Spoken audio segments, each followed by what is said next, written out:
బూటకపు ఎన్కౌంటర్లపై సుప్రీంకోర్టు ప్రేక్షక పాత్ర వహించొద్దన్నారు సిపిఐ రాష్ట్ర కార్యదర్శి కూనంనేని.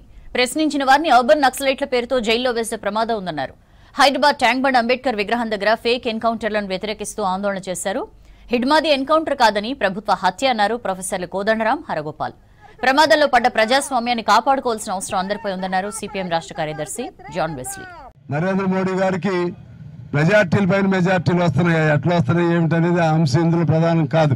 దాన్ని అడ్డం పెట్టుకుని మేము ఏమైనా చేయొచ్చు అని చెప్పి ఆయన సహచరుడు అమిత్ షా భావిస్తూ వందల మందిని ఊచకోతకు వస్తుంటే ఏ చట్టం లేదు, ఏ న్యాయస్థానం లేదు, ఎటువంటి విచారణ లేకుండా ఏకపక్షంగా ఎన్కౌంటర్ల పేరు చెప్పి చంపేస్తుంటే ఎవరు కాపాడాలి ఇవాళ ఈ ప్రజల్ని?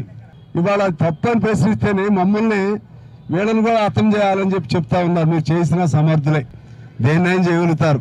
అర్బన్ నక్సలైట్లని పేరు పెడుతున్నారు. అందుకని మేము సుప్రీంకోర్టును అడుగుతున్నాం, మాలాంటి వాళ్ళు గొంతు నొక్కేయడానికి ప్రయత్నాలు చేస్తున్నారు. ప్రశ్నించే వాడిని చంపుతావు, కానీ ప్రశ్నలు నువ్వు చంపలేవు. ఇవాళ మావోయిస్టులు చనిపోతే మరో రూపంలో వాళ్ళు పుడతారు, మరో రూపంలో అనేక మళ్ళా విప్లవకారులుగా తయారవుతారు. అందుకని సమస్య అది కాదు. ఇవాళ మీది నడవచ్చు, రేపు కూడా నడవచ్చు, ఎల్లుండి కూడా నడవచ్చు. కానీ ఏదో ఒక రోజు శ్రీలంకలో లాగా ప్రజలు మీకు బుద్ధి చెప్తారు, ఏదో ఒక రోజు బంగ్లాదేశ్ లాగా మీకు ప్రజలు బుద్ధి చెప్తారు, ఏదో ఒక రోజు నేపాల్ లాగా మీకు ప్రజలు బుద్ధి చెప్తారు. ఆ రోజు కోసం మీరు కాచుకుని ఉండండి. అప్పటి వరకు మా పోరాటం కొనసాగుతూనే ఉంటుంది. ఈ ఎన్కౌంటర్లను అందరం కలిసి ముక్తకంఠంతో ఖండిద్దాం. ఎందుకంటే భారత రాజ్యాంగము చంపే అధికారాన్ని ఎవరికి కూడా ఇవ్వలేదు, పోలీసులకు కూడా చంపే అధికారం లేదు. మనిషిని లొంగ తీసుకోవటానికి ఎంత శక్తిని వాడాలో అంత మాత్రమే ఉపయోగించాలని చట్టం చాలా స్పష్టంగా చెప్తున్నది. అందుకని ఆ చట్ట ప్రకారము వాళ్ళు మితిమీరి ఉపయోగించినప్పుడు కేసు నమోదు చేయవలసిందే.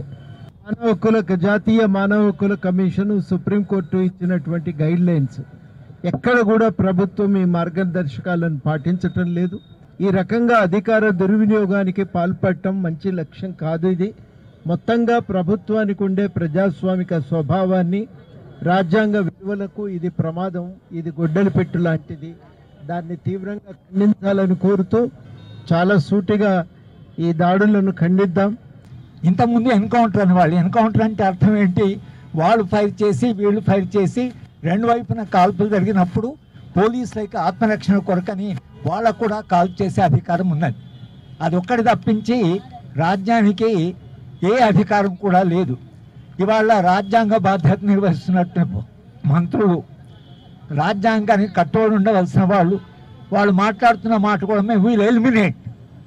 ఎట్లా ఎలిమినేట్ చేస్తారు? ఎలిమినేట్ చేసి రాజ్యాంగం పర్మిట్ చేస్తుందా? రాజ్యాంగం పెట్టుకునేది దాని కొరకు కదా. ఇవాళ పరిస్థితి ఎక్కడి దాకా వచ్చిందంటే ఎవరు ప్రభుత్వానికి కాస్త విమర్శించిన వాళ్ళు అర్బన్ నక్సల్స్. అంటే అర్బన్ నక్సల్స్ అంటే ఎవరు? మీ నిర్వచనం ఏమిటి? రాహుల్ గాంధీని కూడా అర్బన్ మావోయిస్ట్ అంటాం. రాహుల్ గాంధీ అర్బన్ మావోయిస్టా? మేమందరం కూడా శాంతి చర్చలు చేయండి, వాళ్ళతో శాంతి చర్చలు జరపడానికి వాళ్ళు సిద్ధంగా ఉన్నారు. శాంతి చర్చలు జరపండి కేవలం మావోయిస్ట్ పార్టీతో కాదు, శాంతి చర్చలు మొత్తం సమాజంలో జరగాలి. మౌలికమైన ప్రశ్నలు బయటికి రావాలి. అన్ని సమస్యలు ఏవైతున్నాయో అవి ఇవాళ సమాజం చర్చించాలి. పౌర సమాజం మరింత చైతన్యవంతంగా ప్రజాస్వామ్యాన్ని కాపాడుకోవాలి. మార్చి 26 వరకు డెడ్ లైన్ పెట్టిన తర్వాత అంతలోగానే మావోయిస్టులను ఎందుకు చంపేస్తున్నారు? వాళ్ళని చంపేటటువంటి హక్కు మీకు ఎవరిచ్చారు? మేము మావోయిస్టులను అంతా కూడా చంపేస్తాం, లేకుండా చేస్తామని చెప్పి అక్కడ అమిత్ షా అంటున్నాడు, ఇక్కడ బండి సంజయ్ కూడా అంటున్నాడు. అమిత్ షా ఒక్కసారి మాట ఇచ్చిండంటే అది అంతమయ్యేంత వరకు వినడు అని చెప్పి అంటున్నాడు. మరి ఆ రకంగా అయితే అమిత్ షా హోంమంత్రి పదవికి రాజీనామా చేసి అలాంటి కార్యక్రమానికి పూనుకోవచ్చు. కానీ కేంద్ర మంత్రిగానే ఉంటూ చట్టానికి వ్యతిరేకంగా, రాజ్యాంగానికి వ్యతిరేకంగా మావోయిస్టులను అనేటటువంటి వాళ్ళనంతా కూడా ఏరేస్తాం, చంపేస్తాం అనేటటువంటి మాట్లాడడం అనేటటువంటి సరైనది కాదు. దీన్ని తీవ్రంగా సిపిఎం పార్టీ వ్యతిరేకిస్తున్నది. అట్లాగే అంతా కూడా ఎన్కౌంటర్లో చనిపోయారని చెప్పి అంటున్నారు. ఎన్కౌంటర్లో చనిపోతే సాయుధంగా ఉండేటటువంటి వాళ్ళ చేతుల్లో AK-47లు ఇతర ఆయుధాలు కూడా దొరికినాయని చెప్తా ఉన్నారు. మరి AK-47 కలిగి శిక్షణ పొందినటువంటి వాళ్ళు ఉన్నప్పుడు వాళ్ళ దగ్గరికి వెళితే కాల్పులు జరిగితే మీరు మాత్రం ఎందుకు కాల్పులకు గురి కాలేదు?